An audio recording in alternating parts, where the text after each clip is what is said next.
What is your name, your band, and what position are you running for?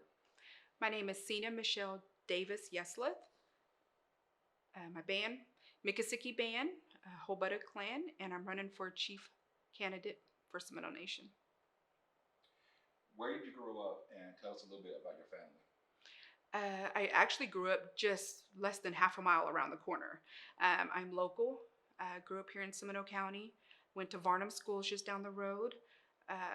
My family is all from around here. I think when I was 12, we moved to Bristow, which is just little further now, north of Stroud. That was a big cultural shock there. And then came back here after my eighth grade year and finished out. I actually graduated from Varnum Schools, but I grew up at Hidgety Church. My junior high years and early into my high school years, went to Gar Creek with my dad. Just mainly all my family's from around here, and I grew up running the creeks just down the road, the rivers, all this area here. Tell us a little bit about your education and your experience. My education. So I went to Bacone College after high school.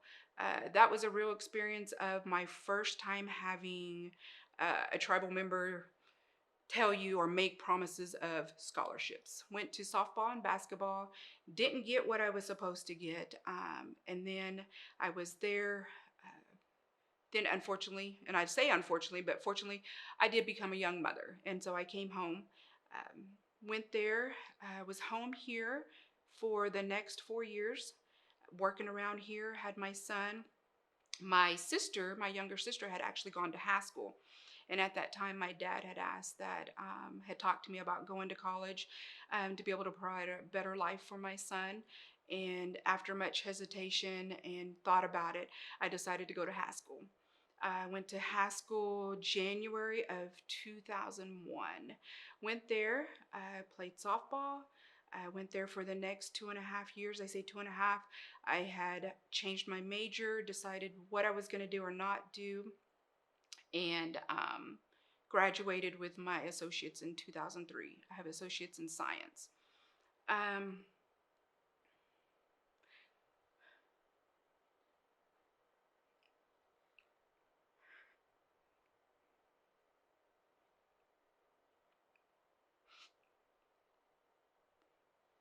so I started my bachelor's, but my dad passed away three weeks before my associates.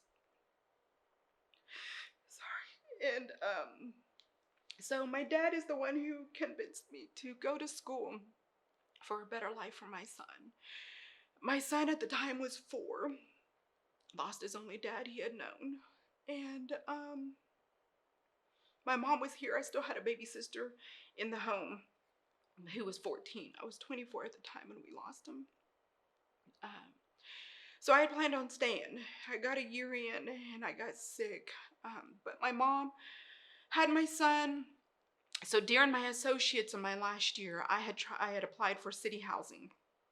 And I actually got city housing twice, but my dad convinced me not to take my son. So I'm glad I didn't, because at least my son got that time with my dad. And so at the time, my current husband now, is my boyfriend then. And I decided to come home. I come home with my mom and my son and my sister. Losing my dad was a really devastated time for all of us. My sister was only 14, and we were dealing with, so I'm putting a lot of things out there, but we were dealing with depression and suicide, and just my mom was struggling, and my son was home with her. So I decided to come home and help them. Came home. During my summers, in my 2 years, I actually worked with the Seminole Nation Casino. So I came home and got a job with Creek Nation Casino at that time. And then my boyfriend, we ended up getting pregnant, and I had convinced him to stay to do his 4 year, and said one of us had to finish. And he was closer than I was. I was a year in. And so I decided to go ahead and have him stay, and I came home and worked and was here. So in that time, I've had a lot of different certifications through different positions I've had in different jobs, taken classes here and there. Haven't really fully gotten my bachelor's. I think now at this point, I always think I'm not smart enough for it. Then I think about the money. So, but having my kids and doing that, I've pushed them to go to school and do things. So then I went and just been here working and um, learning all I can through different positions I've held and with counsel. And that's as far as my education part of it. Was there another part of the question on there? Experience. So coming in counsel, so being home, I got a job, actually was contract through Wewoka Indian Health Services. I was contracted through the community health program, the diabetes grant. And I came back for that and did that.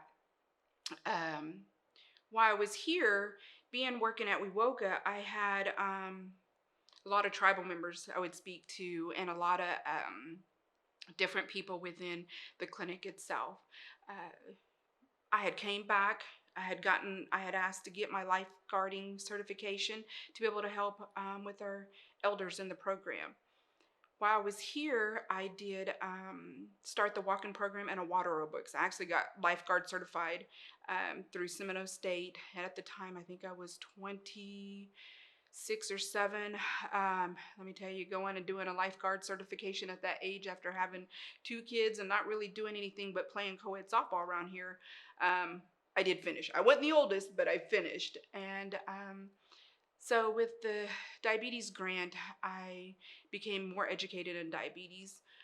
My mom actually was a nurse at the clinic and was a CHR years prior to that. So growing up, diabetes education, cutting out all the foods, EMT, she was EMT certified, knowing all the different aspects of it. I put everything into helping we mainly targeted elders at that time um, to educate themselves on diabetes and why have a healthy life.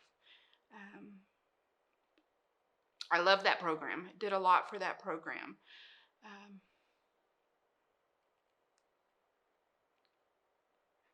Became really connected to a lot of people. Sorry, I've lost several of them the last few years.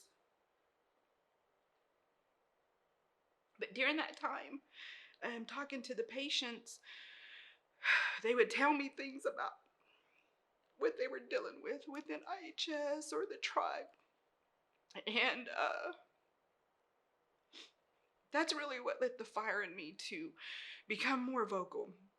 I had grown up, my dad would have us always go to band meetings with my mom. He would always tell us, you're it's a matriarch tribe, you're next in line, you're going to be the voice of your band.